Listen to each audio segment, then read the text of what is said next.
জৌল সারাচ্ছে little magazine. অন্যান্য বছরের তুলনায় এবার অনেকটাই পাঠক শূন্য লিটল ম্যাগ চত্বর।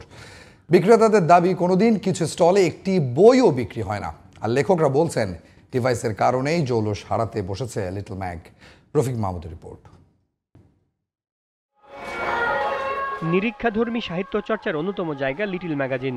সাধারণত নতুনদের সাহিত্য ভুবনে স্বাগত জানানো এবং তাদের চিন্তাভাবনা নিয়ে লিটল ম্যাগাজিন প্রকাশিত হয়ে থাকে। পুরনোকে ভেঙে নতুন কিছু করার আকাঙ্ক্ষার মধ্য দিয়ে লিটল ম্যাগাজিনের ধারণাটি বদ্ধমূল হয়।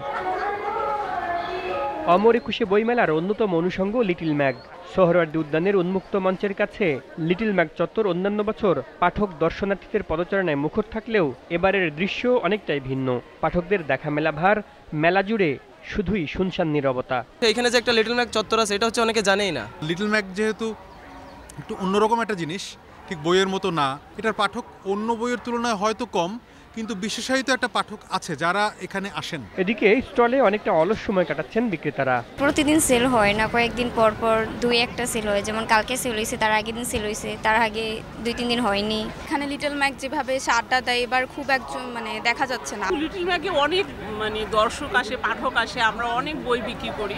এবার আমরা তেমন পাঠকের সাড়া পাচ্ছি কম। তবে 21শে ফেব্রুয়ারির পর কিছুটা বিক্রি বাড়বে বলে প্রত্যাশা লেখকদের। লিটল ম্যাগ চত্বরটা হয়েছে সুন্দর, সাজানো গোছানো, একটা নির্দিষ্ট গণ্ডির ভিতরে পটকনে খুঁজে পাওয়া যায়। অনেকেই প্রথমেই বইতে চলে আসতে চায়।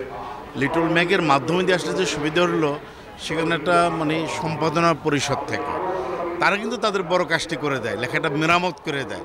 এই মেরামতটা খুব দরকার। এবছর লিটল ম্যাগ চত্বর সোহরাওয়ার্দী উদ্যানের উন্মুক্ত মঞ্চের কাছে 130টি স্টল বরাদ্দ দেওয়া হয়েছে। Rafiq Mahmud, GTV news, Dhaka.